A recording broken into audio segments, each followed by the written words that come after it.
Hello guys, ngayon ay mag-i-speak na ako ng Tagalog kasi ng last video sabi ko, taga Pilipinas ako, mag-i-speak ako ng Tagalog. So, it's been 1 week nung nag-upload ako and wala naman halos na nagbago. Kakadilig ko lang guys. So, ayan, siguro mamasa-masayan kasi kakadilig ko pa nga lang. So, yan guys ang update.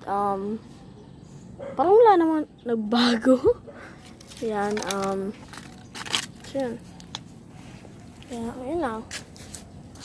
Yun na yung update guys.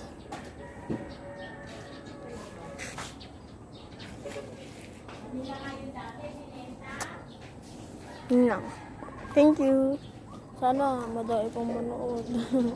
Kasi, grade 6 pa lang ako and 12 years old na ako. Mag-graduate na kami dito sa Pilipinas and taga